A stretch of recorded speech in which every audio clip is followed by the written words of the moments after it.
The first time Ethan Turner saw Marlowe Adams sitting in the meadow behind her father's ranch. The morning sun caught the copper threads in her brown hair, and he forgot how to breathe. She was 20 years old, he would later learn, and completely absorbed in weaving yellow wildflowers into a crown that she then carefully positioned in her hair, her fingers moving with the practiced ease of someone who had done this 1,000 times before. The year was 1882, and Cody, Wyoming, was still rough around the edges, a place where cattle outnumbered people, and the wind carried the smell of sage and possibility. Ethan had been riding fence line for the neighboring property when his horse went lame, and he'd been leading the animal on foot for the better part of an hour when he spotted her. He was 23, weathered beyond his years from working cattle drives since he was barely old enough to sit a saddle properly, and he had never been the kind of man who stopped to admire flowers or the women who wore them. But something about the sight of her made him pause on the hillside, his horse's reins going slack in his hand. She wore a simple cotton dress the color of cornflower blue, and her feet were bare in the grass. Around her, the meadow blazed with late spring wildflowers, blues and yellows and whites that turned the landscape into something out of a painting. She reached for another stem, a delicate purple bloom he could not name from this distance, and began working it into the braid that fell over her shoulder. Without quite meaning to, Ethan found himself walking down the slope toward her. His horse limped along behind him, and the sound of their approach must have reached her because she looked up suddenly, her hands freezing in the middle of threading another flower through her hair. Her eyes were the color of honey in sunlight, wide and startled. "Sorry to disturb you, miss," Ethan said, pulling his hat from his head in a gesture his mother had drilled into him before she passed. "My horse threw a shoe about a mile back. I was hoping to make it to town, but I think he might need to rest before we go much further." Marlowe stood slowly, brushing bits of grass and flower petals from her skirt. Up close, she was even more striking than she had been from a distance. A scattering of freckles crossed her nose, and the wildflowers woven into her hair gave her an almost otherworldly quality, like something from the fairy tales his mother used to read to him and his sisters. "You are on my father's land," she said, and her voice was softer than he expected, with an accent that spoke of education back east. "But you are welcome to use the barn. We have liniment that might help if your horse is sore." "I would be much obliged," Ethan said, and he meant it. His legs ached from walking, and the sun was climbing higher, promising a hot afternoon ahead. "Name's Ethan Turner. I work for the Riverside Ranch just over the ridge." "Marlowe Adams," she replied, and a small smile played at the corners of her mouth. "My father owns the Morning Star Ranch." "You must work for Mr. Henderson, then?" "Yes, miss. Been working for him about 2 years now." They walked together back toward the cluster of buildings that made up the Adams Ranch. The main house was a solid structure of whitewashed wood with a wide porch that wrapped around 3 sides. The barn was newer, the wood still golden and unstained by weather. Chickens scratched in the yard, and somewhere out of sight, a dog barked a lazy warning. Marlowe led him to the barn, where the cool shadows provided immediate relief from the building heat. She moved with confidence through the space, finding the liniment and a clean cloth without hesitation. Ethan watched her hands as she showed him where everything was kept, noticing again how gracefully she moved, how the flowers in her hair caught bits of light that filtered through the gaps in the barn walls. "You always wear flowers in your hair?" The question was out before he could stop it, and he felt heat rise in his cheeks. It was too forward, too personal for a first meeting, but Marlowe did not seem offended. Instead, she reached up to touch one of the blooms woven through her braid. "My mother used to do this when she was alive," she said quietly. She taught me which flowers would hold and which would wilt too quickly. She said it was important to carry beauty with you, especially in a hard place like this. I am sorry for your loss, Ethan said, and he was. He knew what it was like to lose a mother, to feel that particular emptiness that never quite filled in again. It has been 3 years, Marlowe said. The missing does not go away, but it changes shape, becomes something you can carry instead of something that carries you. She looked at him then, really looked, and he felt the weight of her attention like a physical thing. What about you? Do you have family here? My father and 2 sisters are back in Kansas, Ethan told her, running a hand along his horse's flank to check for heat. I came out here to make something of myself before I go back and try to start my own place. That is a lonely way to live, Marlowe observed. It is, Ethan admitted, but I figure loneliness now is worth it if it means security later. They worked in companionable silence for a while, Ethan tending to his horse while Marlowe fetched fresh water.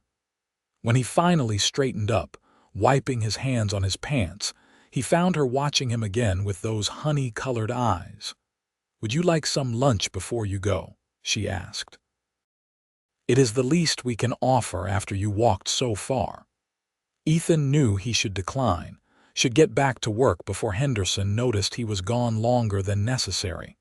But the thought of spending more time in Marlowe's company was too tempting to resist. "That would be very kind," he said. The main house was as well kept inside as it appeared from the outside.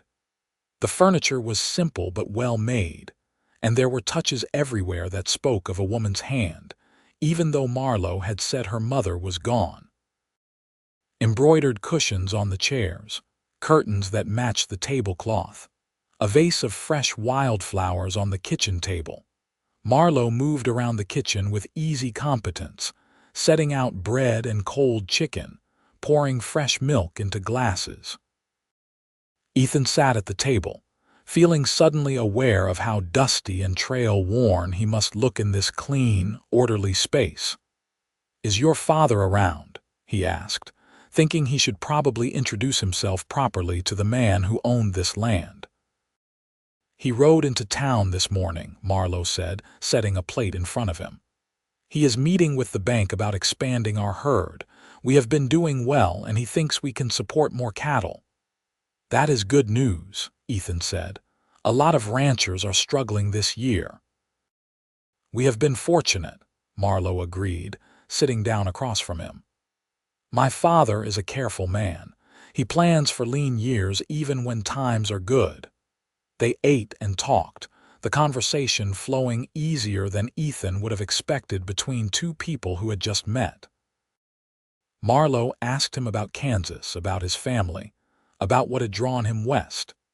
He found himself telling her things he rarely shared, about his dreams of building something lasting, about the weight of being the only son and feeling like he had to prove himself before he could return home. In turn, she told him about growing up on the ranch, about learning to ride before she could properly walk, about the loneliness of being an only child in a place where neighbors were few and far between.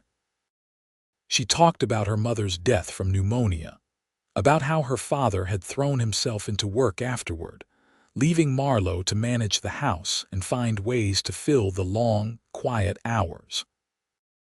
"That is why I weave the flowers," she said, touching her hair again in that unconscious gesture he was already beginning to recognize. "It gives me something to do with my hands, something beautiful to focus on. Otherwise, I think I might go mad from the silence." "It does not seem like madness to me," Ethan said softly. "It seems like remembering, like honoring her." Marlowe's eyes grew bright with unshed tears, and she smiled at him, a real smile that transformed her whole face. "I knew you would understand," she said.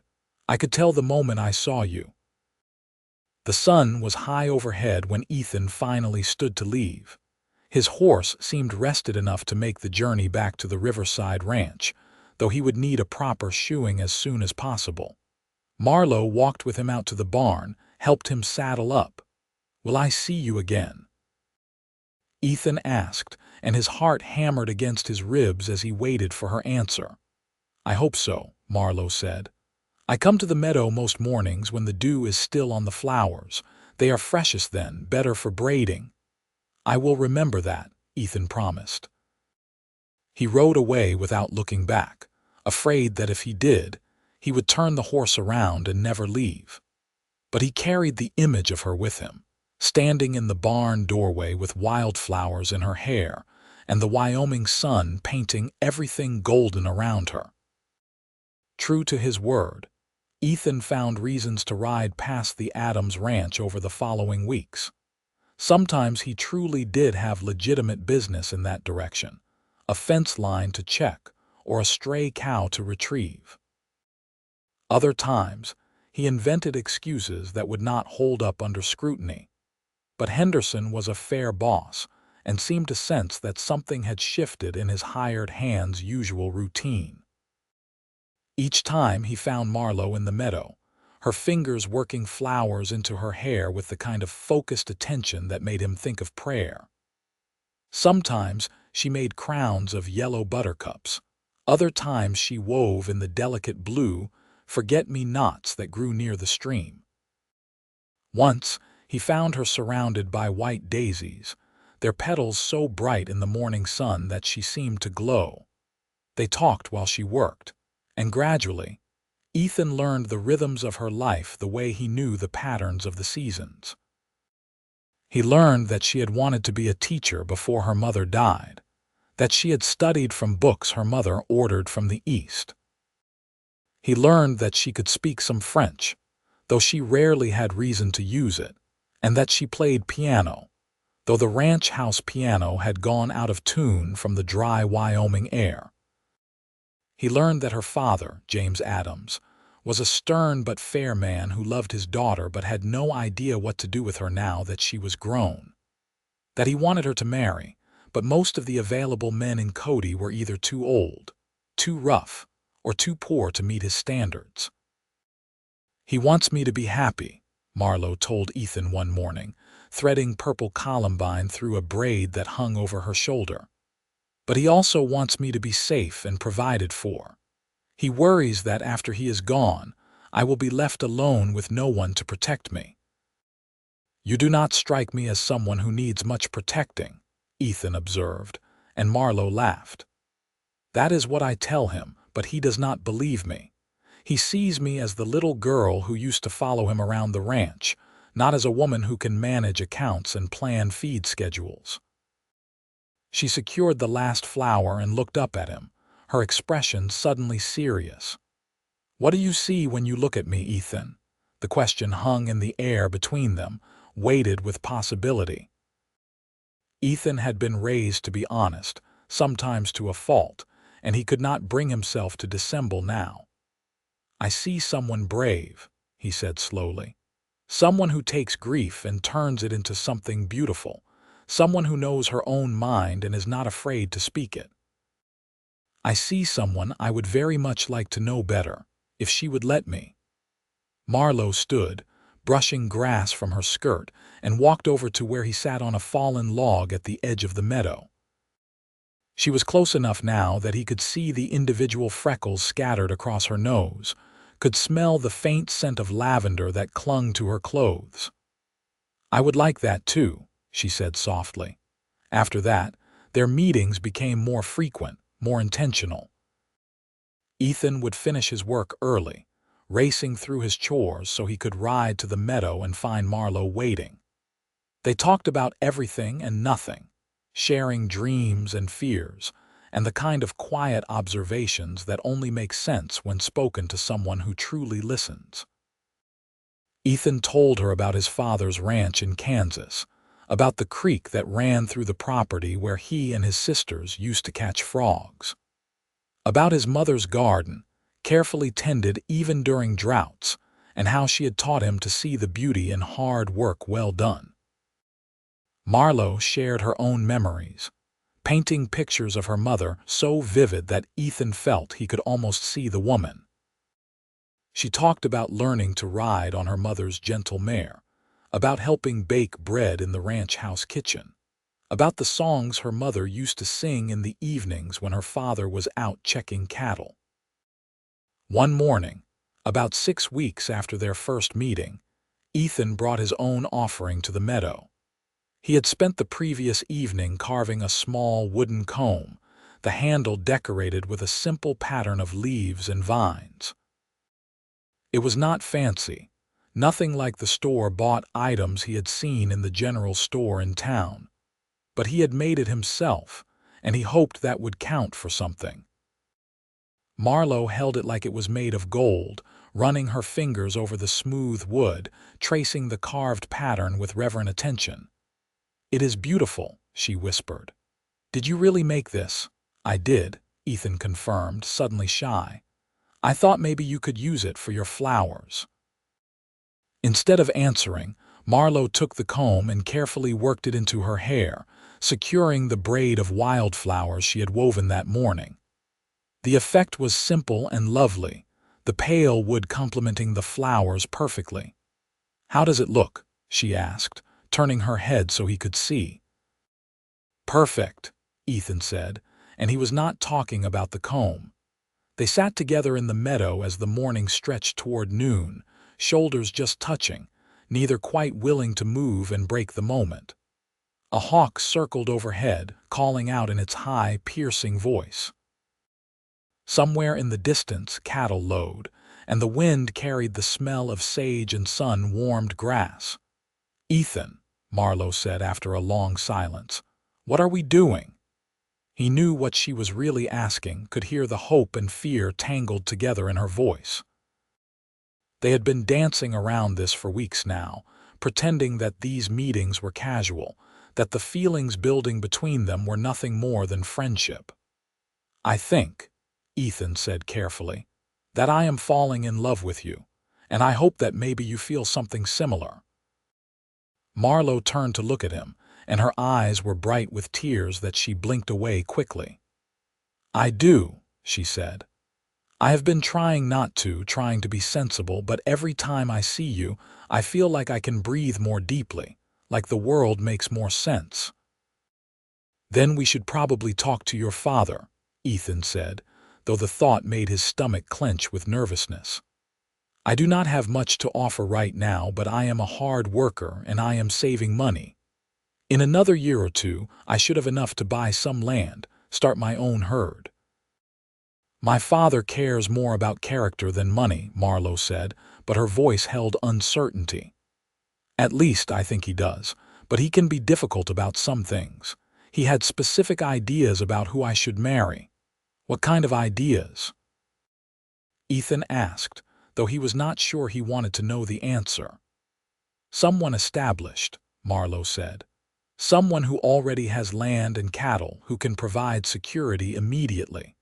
There is a rancher over in Buffalo who has been calling on me, bringing gifts for my father. He is 40 years old and has been married twice before." The thought of Marlowe married to some middle-aged stranger made Ethan's chest tight with something that felt dangerously close to panic. "And what do you think of him?" he made himself ask. "I think he is boring and old and he smells like tobacco," Marlowe said flatly. "I think he wants a housekeeper and someone to warm his bed, not a real partner. And I think I would rather live alone for the rest of my life than marry him." Relief flooded through Ethan, so intense it left him almost dizzy. "Then we tell your father the truth," he said. "We tell him that we care for each other and we want a chance to build something together. If he says no, we will wait. I will work harder, save faster, prove to him that I am worthy." "And if he forbids us from seeing each other?" Marlowe asked quietly. Ethan reached for her hand, lacing his fingers through hers. Her palm was warm and slightly calloused from ranch work, real and solid in his grip. "Then we will find a way," he said. "I am not giving up on this on us, just because it might be hard." That evening, Ethan rode straight to the Adams ranch house, his heart pounding so hard he could hear it in his ears. He had changed into his cleanest shirt, had scrubbed the trail dust from his hands and face, but he still felt painfully aware of his own poverty, of the threadbare patches on his pants and the worn state of his boots. James Adams was sitting on the front porch when Ethan arrived, a glass of whiskey in his hand and a newspaper folded on his lap. He was a broad-shouldered man in his late 40s, with silver threading through his dark hair and lines around his eyes that spoke of years spent squinting into the sun. "Mr. Adams," Ethan said, dismounting and tying his horse to the porch rail. "I was hoping I could have a word with you, sir." Adams looked him over with the kind of slow, assessing gaze that made Ethan feel like a cow at auction. "You are the Turner boy who works for Henderson," he said finally. It was not a question. "Yes, sir, Ethan Turner. I have seen you riding past here quite a bit lately," Adams said, and there was something in his tone that suggested he knew exactly why Ethan had been making so many trips in this direction. "My daughter seems to enjoy spending time in that meadow even more than usual these days." Ethan felt heat rise in his face but forced himself to meet the older man's eyes. "Yes, sir, I have been calling on Miss Adams. With respect, sir, and always proper." "I should hope so," Adams said dryly. He took a sip of his whiskey, letting the silence stretch long enough to make Ethan sweat. "And what exactly are your intentions toward my daughter, Mr. Turner?" This was it, the moment Ethan had been rehearsing in his head all afternoon. He took off his hat, gripping it in both hands to keep them from shaking. "I would like your permission to court her officially, sir," Ethan said. "I know I do not have much right now. I am just a hired hand and I am still saving to buy my own land. But I am a hard worker and I do not drink or gamble. I send money home to my family every month, but I still manage to save. In another year, maybe two, I will have enough to start my own place." "And what does my daughter think about waiting a year or two?" Adams asked. "She says she does not mind," Ethan said, "but you should probably ask her yourself, sir." As if summoned, Marlowe appeared in the doorway, still wearing her blue dress, the wildflowers beginning to wilt slightly in her hair. She looked nervous but determined, and Ethan felt a surge of love so strong it nearly knocked him sideways. "Father," she said, "I care about Ethan very much. I know he is not what you imagined for me, but he is kind and honest, and he sees me as more than just a housekeeper or a burden to be managed." Adams looked between the two of them, and something in his expression softened, just slightly. "Your mother would have liked him," he said quietly to Marlowe. "She always said I put too much stock in money and not enough in character." "She would have loved him," Marlowe corrected gently. Adams sighed, the sound of a man who knew when he was beaten. "All right," he said. "You have my permission to court my daughter, Mr. Turner, but I expect you to be respectful, and I expect to see real progress toward establishing yourself. I am not letting my only child marry a drifter." "No, sir," Ethan said, relief making him almost giddy. "Thank you, sir. I promise I will not disappoint you. See that you do not," Adams said, but there was a hint of warmth in his voice now. "Now, both of you might as well stay for supper. Mrs. Chen made a roast and there is more than enough." Mrs. Chen was the cook Adams had hired after his wife died, a Chinese woman who had come west with her husband to work on the railroad and stayed after he passed. She was an excellent cook, and the meal she served that evening was the best Ethan had eaten since leaving Kansas. They ate at the big dining table, and Adams asked Ethan questions about his work, his family, his plans for the future. Marlowe sat beside her father, occasionally interjecting to steer the conversation when Adams got too pointed in his questioning, and Ethan felt the rightness of it all settle into his bones. This could be his life, sitting at this table with these people, building something that would last. After dinner, Adams excused himself to his study, leaving Ethan and Marlowe a few minutes alone on the porch. The sun was setting, painting the sky in shades of orange and pink, and the evening air was beginning to cool. "That went better than I expected," Marlowe said, leaning against the porch rail. "Your father is a fair man," Ethan said. "Stern but fair." "He liked you," Marlowe said. "I could tell. He would not have invited you to stay for dinner otherwise." Ethan reached for her hand again, unable to resist the pull of touching her, of confirming that this was real. "I meant what I said earlier," he told her, "about falling in love with you, about wanting to build a life together." "I know," Marlowe said, "and I meant what I said too. I do not mind waiting, Ethan. We have time." But time, as it turned out, had its own ideas about their future. Just 3 weeks later, Henderson called Ethan into his office with news that would change everything. "I am getting too old for this business," Henderson said without preamble. He was a man in his 60s, lean and tough as saddle leather, but Ethan could see that the years were catching up with him.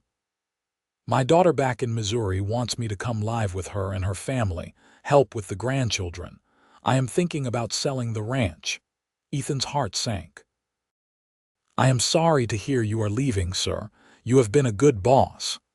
"I am not finished," Henderson said, a smile tugging at the corners of his mouth. "I have been watching you these past 2 years, Turner. You work hard, you do not complain, and the other men respect you. I think you could make a go of this place if you had the chance." "Sir," Ethan said, not quite daring to hope he understood where this was going. "I am willing to sell you the ranch," Henderson said. "Not the whole thing, I need enough money to live on comfortably. But the land, the cattle, the buildings, I will sell them to you for a fair price. You can pay me in installments over the next 5 years." Ethan's mind raced, trying to calculate numbers. He had saved a good amount, but nowhere near enough to buy a ranch outright. "I do not know if I can afford the payments, sir." "I am not asking for much up front," Henderson said. "Just what you have saved as a down payment. The rest we work out a payment plan. I trust you to honor it." It was an incredible opportunity, the kind that did not come along more than once in a lifetime. But it was also terrifying, the weight of that much debt, that much responsibility. "Can I have some time to think about it?" Ethan asked. "Take a few days," Henderson said. "But I need an answer by the end of the week. I have another buyer interested, someone from back east with ready cash, but I would rather sell to you if you want it." Ethan rode straight to the Adams ranch, needing to talk this through with Marlowe. He found her in the kitchen, helping Mrs. Chen prepare supper, her hair free of flowers for once and pinned up in a practical bun. When she saw his face, she immediately wiped her hands on her apron and led him out to the porch, away from Mrs. Chen's curious ears. "What happened?" she asked. Ethan told her everything, the words tumbling out in a rush. When he finished, Marlowe was quiet for a long moment, her expression thoughtful. "What do you want to do?" she asked finally. "I want to buy it," Ethan admitted. "It is everything I have been working toward, handed to me years earlier than I expected. But I am scared, Marlowe. What if I fail? What if I cannot make the payments?" "You will not fail," Marlowe said with absolute certainty. "You are one of the hardest workers I have ever seen. And you would not be doing it alone." "What do you mean?" Ethan asked. Marlowe took a deep breath, and he could see her gathering her courage. "Marry me," she said. "Not in a year or two now. We can combine our efforts, work the ranch together. I am good with numbers and planning, you know, cattle and land management. Together we could make it work." "Marlowe," Ethan said, his voice rough with emotion. "Are you sure? This would mean taking on all my debt, all my risk." "I am sure," she said. "I have never been more sure of anything. I love you, Ethan Turner. I want to braid my life with yours, all of it, the hard parts and the good parts together." The phrase echoed something she had said weeks ago, about braiding the flowers into her hair, and suddenly Ethan understood. Just as she took individual flowers and wove them into something beautiful and strong, she was offering to weave their two lives together into something that could withstand the harsh Wyoming weather and all the challenges that lay ahead. He kissed her then, for the first time, there on her father's porch with the last light of day fading around them. She tasted like hope and sunshine in coming home. When they finally pulled apart, both breathless and grinning like fools, Marlowe said, "We should probably tell my father before he comes out here and shoots you." Adams took the news better than Ethan had dared hope. He grilled Ethan about the specifics of Henderson's offer, went over the numbers with the careful attention of someone who had built his own successful ranch from nothing. Finally, he sat back in his chair and looked at his daughter. "Are you absolutely certain about this?" he asked her. "Yes," Marlowe said without hesitation. "Then I will give you my blessing and a wedding present," Adams said. "I will buy you 50 head of cattle from my own herd, good breeding stock that you can use to build up your numbers. And I will give you whatever furniture and household goods you need to set up your home." Marlowe hugged her father, tears streaming down her face. "Thank you," she whispered. "Your mother would have wanted you to marry for love," Adams said gruffly, patting her back. "And she would have liked this young man. That is good enough for me." They were married 3 weeks later in the small church in Cody, with most of the town in attendance. Marlowe wore her mother's wedding dress, altered slightly to fit her slimmer frame, and she wove a crown of white daisies into her hair. Ethan wore a new suit that Adams had insisted on buying for him, and when Marlowe walked down the aisle on her father's arm, Ethan thought his heart might burst from his chest. The minister spoke about love and commitment, about the binding of two lives into one, and when it came time for Ethan to say his vows, his voice was steady and sure. "I promise to love you and cherish you in good times and bad," he said, looking into Marlowe's honey-colored eyes. "I promise to work hard and build a life worthy of you. I promise to see you always as you are, strong and beautiful and brave. I promise to braid my life with yours from this day forward, for as long as we both shall live." Marlowe's voice shook slightly when it was her turn, but her words rang clear in the small church. "I promise to stand beside you, to share in the work and the joy. I promise to be your partner in all things, to face whatever comes with courage and faith. I promise to love you with all that I am, from this day forward, for as long as we both shall live." When the minister pronounced them husband and wife, the whole church erupted in applause. Ethan kissed his bride, and Marlowe smiled against his lips, her hand coming up to touch the flowers in her hair, and Ethan knew that he was the luckiest man in Wyoming. The reception was held at the Adams Ranch, with tables set up in the yard and enough food to feed half the county. Someone brought a fiddle, and there was dancing as the sun set and the stars came out. Ethan danced with Marlowe, with his new father-in-law, with old Mrs. Chen, who cried happy tears and told him in her broken English that he was a good man. Henderson was there too, looking pleased with himself and already talking about his plans to leave for Missouri at the end of the month. He pulled Ethan aside at one point and handed him a small leather pouch. "A wedding gift," he said. "Your first 3 months of payments back in your pocket. Consider it a cushion against any rough patches." Ethan tried to refuse, but Henderson would not hear of it. "You are doing me a favor taking this place on," he said. "I am sleeping better knowing it is going to someone who will care for it properly." As the party wound down and guests began to drift away, Adams pulled Marlowe aside for a private word. Ethan saw them talking, saw Adams embrace his daughter tightly, his face buried in her hair. When Marlowe came back to Ethan, her eyes were wet, but she was smiling. "He said he is proud of me," she said, "and that my mother would have been proud too." They spent their wedding night in the ranch house that was now theirs, in the bedroom that Henderson had vacated early to give them privacy. Marlowe had already moved some of her things in earlier that week, and the room bore her touches now, curtains on the windows and fresh flowers on the dresser. Ethan was nervous, despite all his years and experience in other areas of life. This was different, sacred in a way that made his hands shake slightly as he helped Marlowe with the buttons on the back of her dress. She turned to face him once the dress was loose and her eyes were soft in the lamplight. "I am nervous too," she admitted, "but I trust you." They took their time, learning each other with gentleness and care.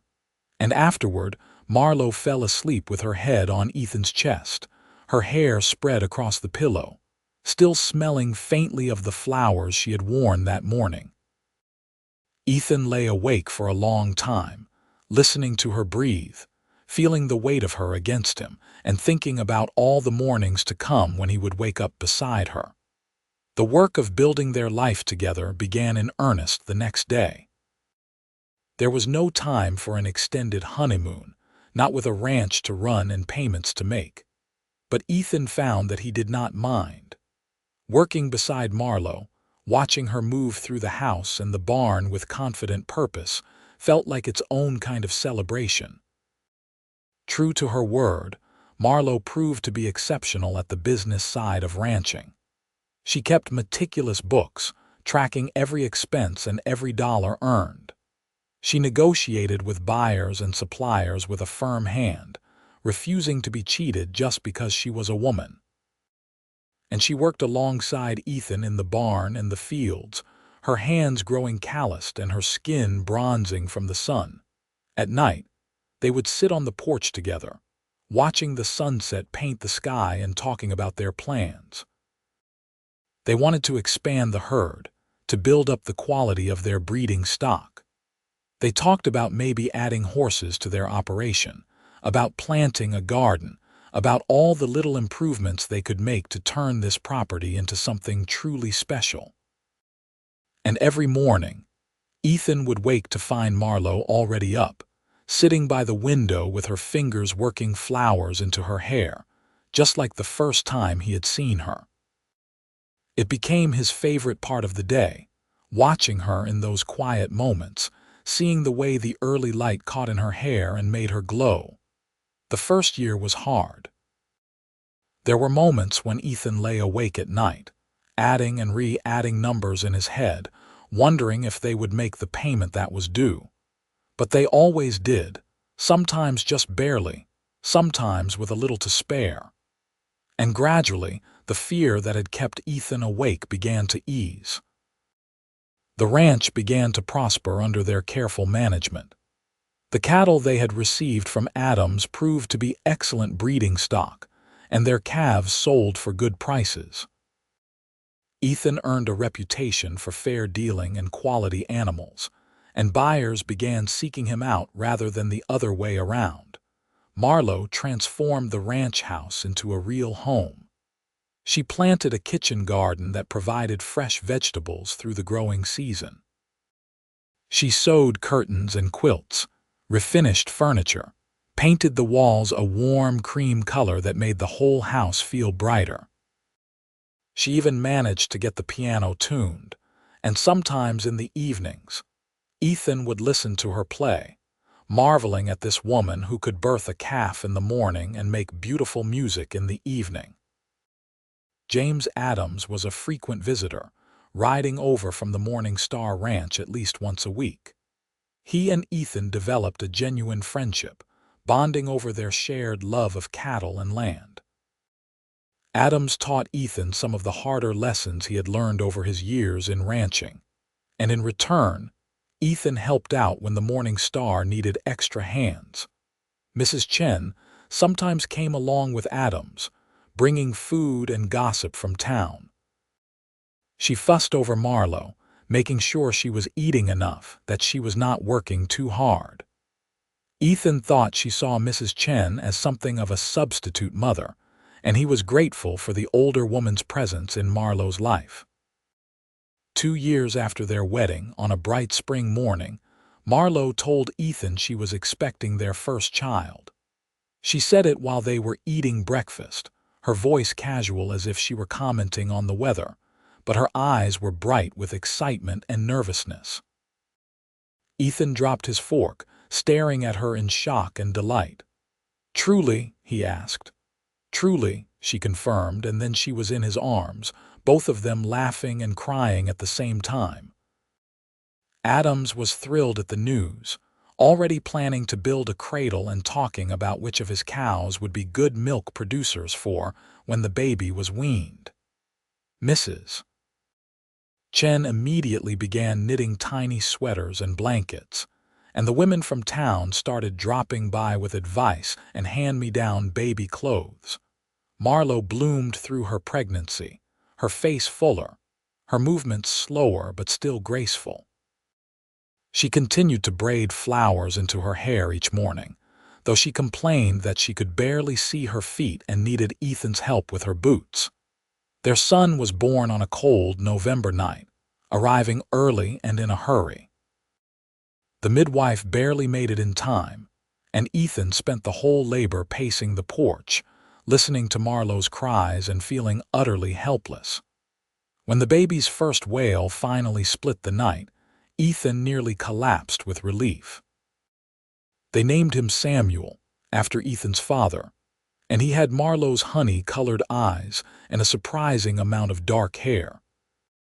Ethan held his son for the first time and felt something shift fundamentally inside himself, a fierce, protective love that made everything else in his life suddenly make more sense.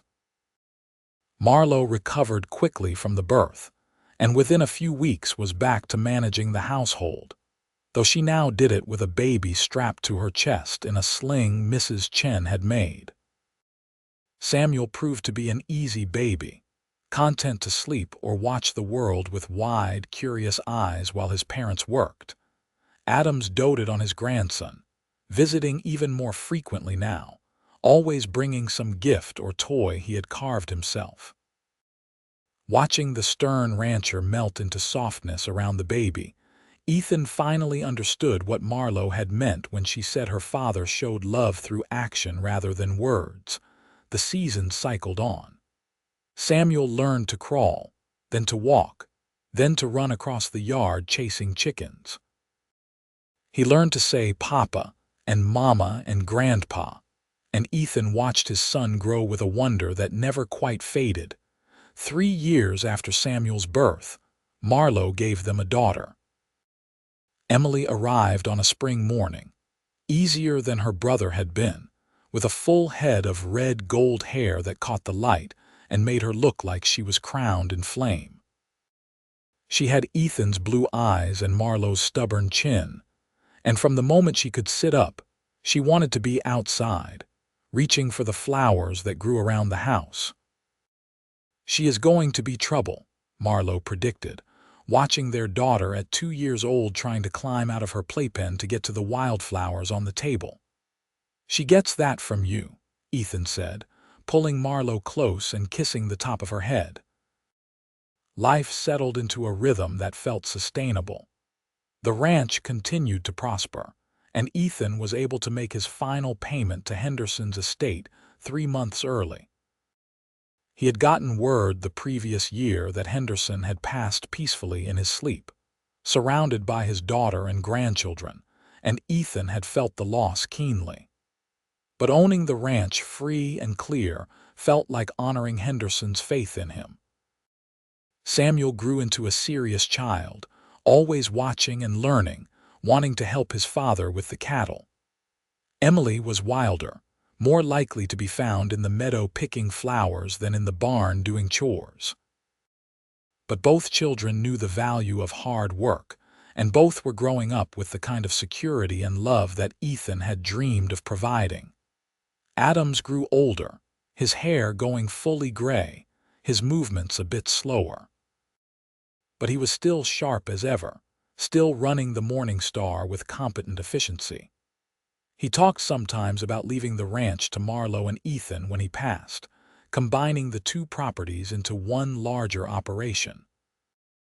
Ethan always deflected those conversations, not wanting to think about a time when Adams would not be riding over the hill with advice and stories. Mrs. Chen passed away peacefully in her sleep when Samuel was 7 and Emily 4. The whole town turned out for her funeral, a testament to how much the quiet, hard-working woman had meant to the community. Marlowe cried for days, and Ethan held her while she grieved, understanding that she was mourning not just Mrs. Chen but her mother all over again. But life continued, as it always does. The children grew, the cattle multiplied, the ranch became more established and successful with each passing year. Ethan hired on more hands as the operation expanded, good men who reminded him of himself at that age, hungry to prove themselves and build something lasting. And every morning, without fail, Ethan would find Marlowe sitting by the window with flowers in her hands, braiding them into her hair with the same focused attention she had given to the task the first time he saw her. Her hair was beginning to silver at the temples now, her face showing the lines of years spent squinting into the sun and smiling. But to Ethan, she was more beautiful than ever, the flowers in her hair a daily reminder of the promise they had made to each other.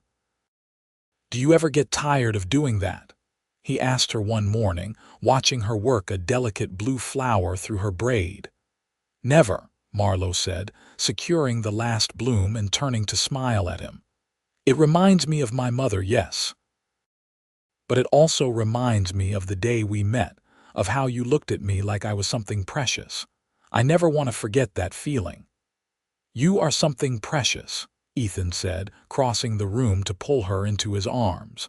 "The most precious thing in my life, besides our children." They stood there together as the sun rose fully over the Wyoming landscape, and Ethan thought about the journey that had brought them here. From that first moment in the meadow to this quiet morning in the house they had built together, every step had been worth it.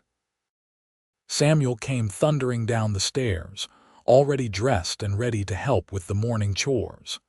At 11, he was tall for his age and took his responsibilities seriously, often reminding Ethan of himself at that age.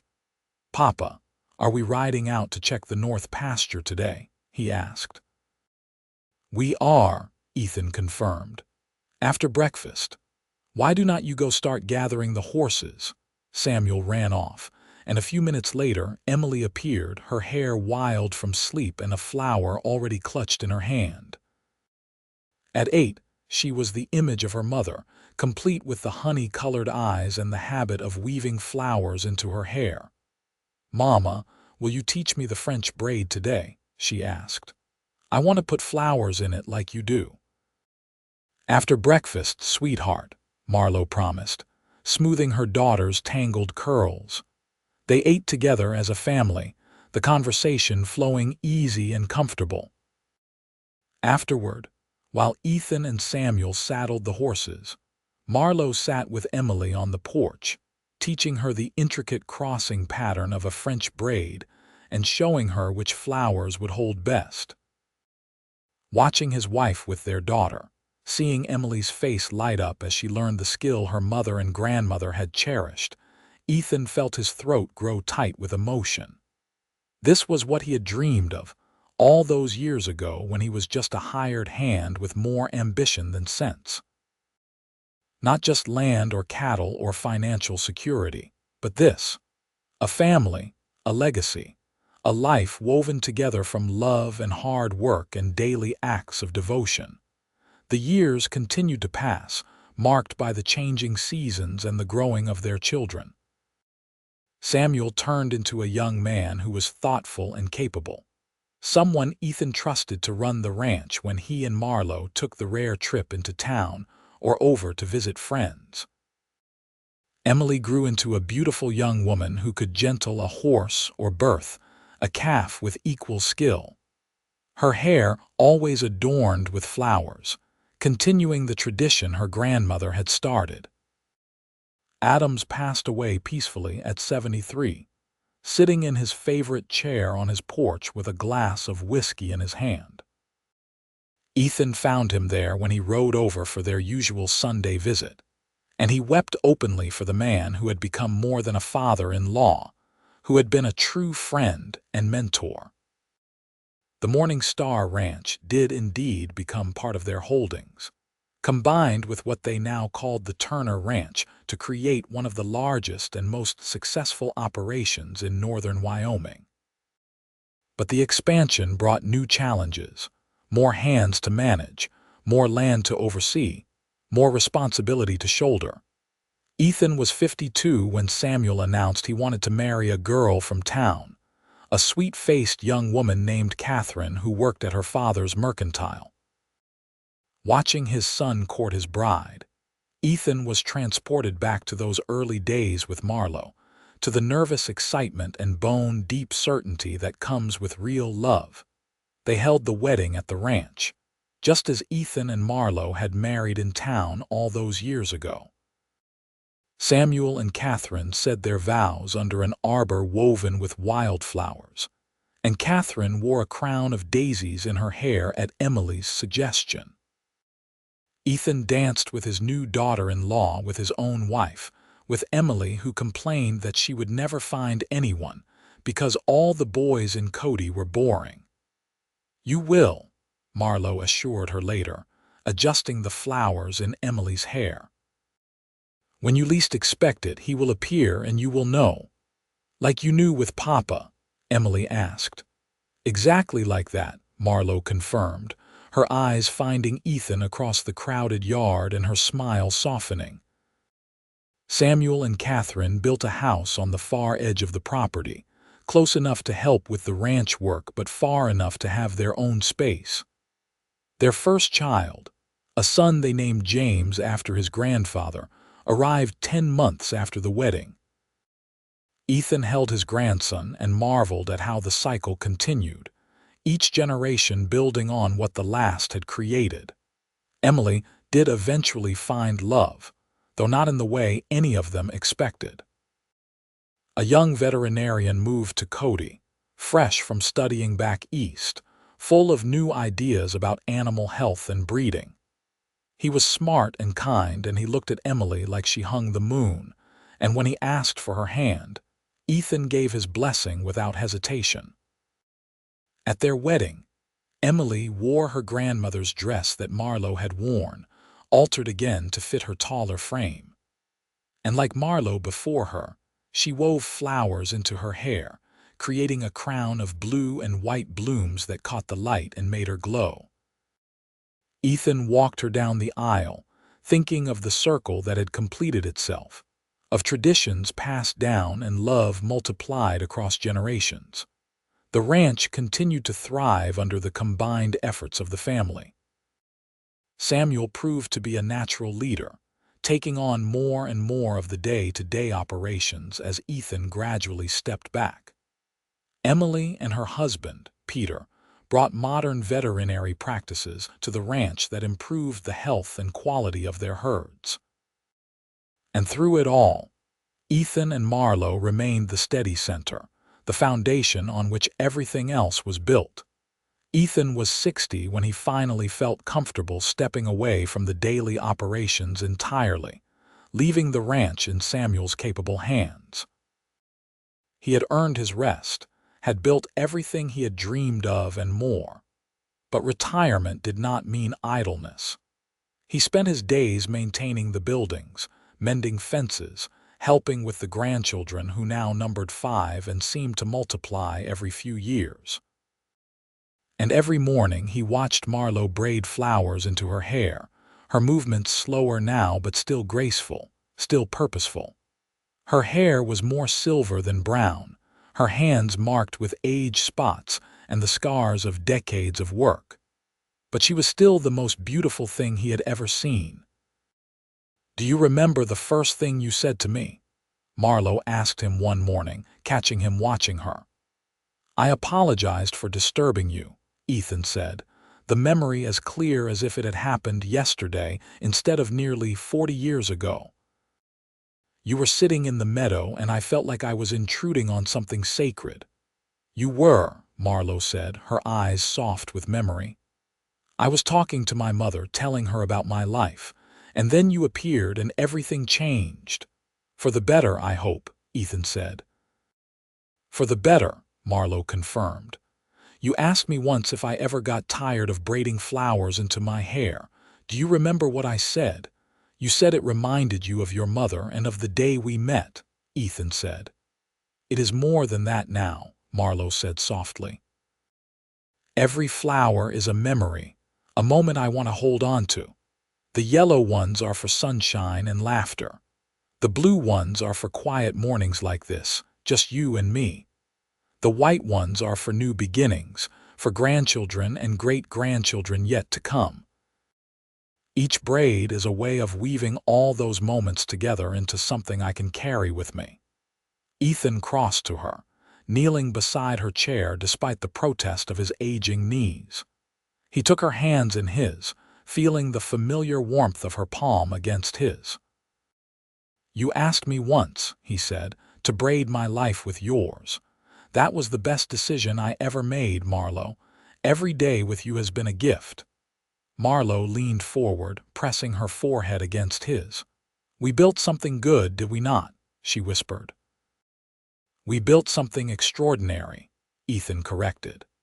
They sat there together as the sun climbed higher, two people who had taken separate threads and woven them into something beautiful and strong, something that would endure long after they were gone.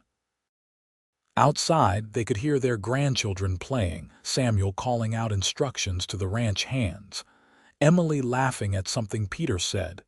This was their legacy, Ethan thought. Not just the land or the cattle or the successful ranch, though those mattered too. But this, a family built on love and respect and hard work. Children and grandchildren who knew the value of both beauty and practicality, who could braid flowers into their hair and birth calves with equal competence. A life woven together from thousands of small moments, each one precious, each one adding to the pattern of their shared existence. The years continued their steady march. Ethan and Marlowe celebrated their 50th wedding anniversary, surrounded by their children, grandchildren, and the handful of great-grandchildren who had arrived in recent years. The party was held in the meadow where Ethan had first seen Marlowe, and she wore a crown of wildflowers in her hair, just like she had on their wedding day. Samuel gave a speech about his parents' enduring love, about the example they had set for their family. Emily presented them with a quilt she had made, each square representing a different moment in their life together. Catherine and Peter arranged for a photographer to come from town and document the celebration, preserving the memories in images that would outlast them all. As the sun set and their guests began to drift away, Ethan and Marlowe found themselves alone in the meadow, the same spot where their story had begun. Marlowe leaned against him and Ethan wrapped his arms around her, holding her close. 50 years, Marlowe mused. Where did the time go?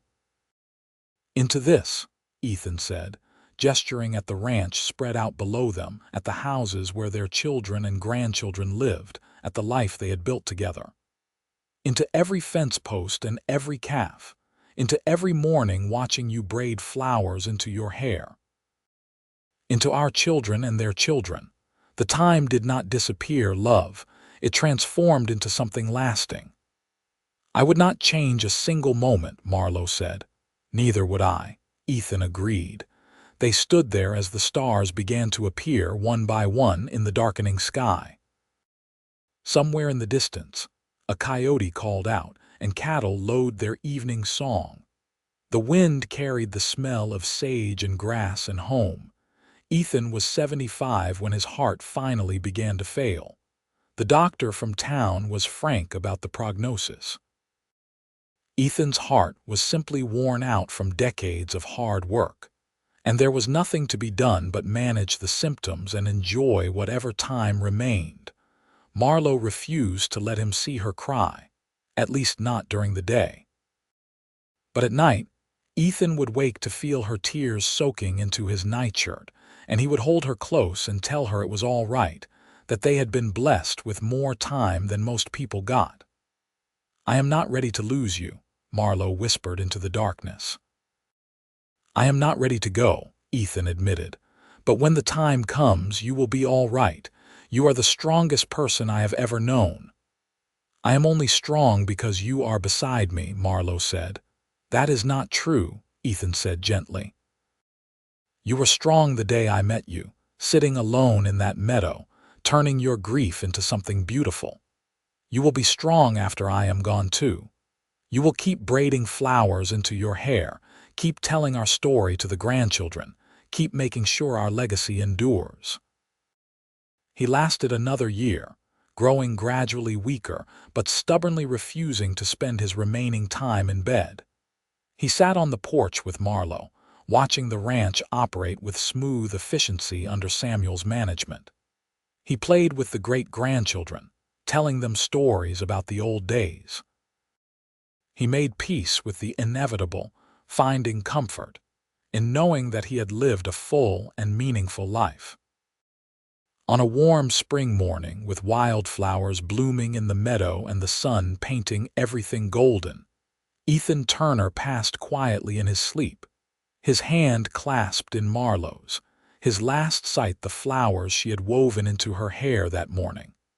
The funeral was the largest Cody had ever seen. Ranchers came from 3 counties away to pay their respects to a man who had been known for his integrity and fair dealing. The church overflowed with people, and they had to set up chairs outside for those who could not fit inside. Marlowe stood straight and dry-eyed through the service, though those who knew her best could see the tremendous effort it cost her.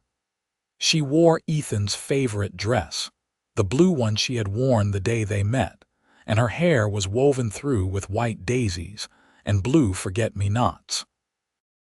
At the graveside, Samuel spoke about his father's legacy.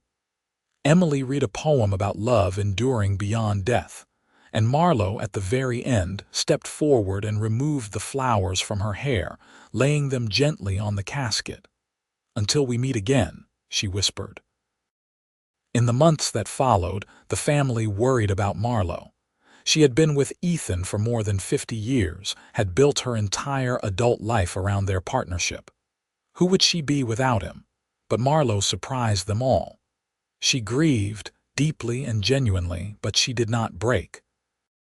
She continued to manage the household, to advise Samuel on ranch business, to teach her granddaughters the art of braiding flowers into their hair. And every morning, without fail, she would sit by the window and weave wildflowers through her braid, the ritual unchanged despite Ethan's absence. "Does it make you sad?" Emily asked her one day, watching her mother's practiced fingers work purple columbine through silver hair. "Doing that without Papa here to see it, it makes me remember," Marlowe said. "And remembering him, even though it hurts, is better than forgetting. Every flower I braid is a conversation with him, a way of keeping him close." Marlowe lived another 12 years, long enough to see Samuel's children have children of their own, long enough to attend Emily's son's wedding, long enough to know that the ranch would continue to thrive for generations to come. Her mind stayed sharp until the very end, and her hands never lost their skill at weaving flowers into intricate patterns. She passed peacefully at 89, sitting in the rocking chair on the porch that Ethan had made for her 60th birthday. Samuel found her there, a crown of wildflowers on her head and a smile on her face, looking for all the world like she had simply drifted off to sleep. They buried her beside Ethan, under the cottonwood tree they had planted together their first year of marriage. And in a tradition that would continue for generations, every woman in the Turner family arrived at the funeral with flowers woven into her hair, a living tribute to the woman who had taught them to find beauty in hardship, to turn grief into grace. Years later, When the ranch celebrated its 100th anniversary under Turner ownership, the family gathered in the meadow where Ethan had first seen Marlowe. The meadow was protected now, a small portion of the vast ranch that was kept wild and untouched, a memorial to the love story that had built everything else. Samuel's great-granddaughter, a girl of 7 with Marlowe's honey-colored eyes, sat in the grass braiding wildflowers into her hair while the adults talked and laughed around her. Her mother watched her with the same fond expression Marlowe had once turned on Emily, understanding that some traditions were too precious to let die. "Why do we do this?" the little girl asked, holding up her crown of yellow and blue flowers. "Why do we put flowers in our hair?" Her mother knelt beside her, helping to secure a stubborn stem. "Because your great-great-great-grandmother Marlowe taught us that beauty matters, even in hard places. Because she showed us how to take individual moments, like individual flowers, and braid them together into something stronger and more lovely than any single piece could be alone. Because love is not just about the big moments, but about the small daily acts of devotion that create a life together." The little girl considered this, then carefully placed her flower crown on her head. "I like that," she decided. "When I grow up and fall in love, I will teach my daughters too." "I know you will," her mother said, and she thought of Marlowe and Ethan, of the legacy they had built that was measured not just in acres and cattle, but in the traditions passed down through generations, in the flowers braided into hair on spring mornings, in the love that endured long after those who had created it were gone. The meadow bloomed on, season after season, year after year. The wildflowers returned every spring, yellow and blue and white and purple, painting the landscape in colors that Marlowe had loved. And in the quiet of early mornings, if you listened carefully, you could almost hear the echo of promises made long ago, of a cowboy asking to braid his life with a woman who wore wildflowers in her hair, of two people who had taken a chance on love and built something that would last forever. The Turner Ranch continued to thrive, adapting to changing times while holding on to the values that Ethan and Marlowe had established. New generations brought new ideas, but they never forgot where they came from, never stopped telling the story of the young hired hand and the rancher's daughter who had met in a meadow full of wildflowers and chosen to build a life together. And every spring, without fail, the women of the Turner family would gather in that meadow, wildflowers in their hair, to remember and to celebrate the enduring power of love woven carefully, deliberately, beautifully into the fabric of everyday life. Because some things, the important things, were meant to last, some traditions were worth keeping, and some love stories were too extraordinary to ever be forgotten. The sun set over the Wyoming landscape, painting the sky in shades of orange and pink that Ethan and Marlowe would have recognized and loved. The cattle settled in for the night. The wind whispered through the grass. And in the meadow where it all began, the wildflowers swayed gently, waiting for the next morning when someone would come and braid them into their hair, keeping alive a tradition that had started with love and endured through the generations. This was their legacy, the true measure of Ethan and Marlowe Turner's life together. Not just the land or the success or the family name, but this, the knowledge that love, tended carefully and honored daily, could create something that would outlast any single lifetime. That two lives braided together with intention and devotion could become the foundation for generations of happiness. That beauty and practicality could coexist, that grief could transform into grace, that a simple act like weaving flowers into hair could carry enough meaning to span a century. And somewhere, in whatever comes after this life, Ethan and Marlowe Turner smiled, their hands clasped together, knowing that what they had built would continue to bloom and grow and bring joy long after they were gone. Because they had braided their lives together with love, and love, real love, never truly dies. It simply transforms, passing from generation to generation like wildflower seeds on the wind, taking root and blooming anew with each passing spring.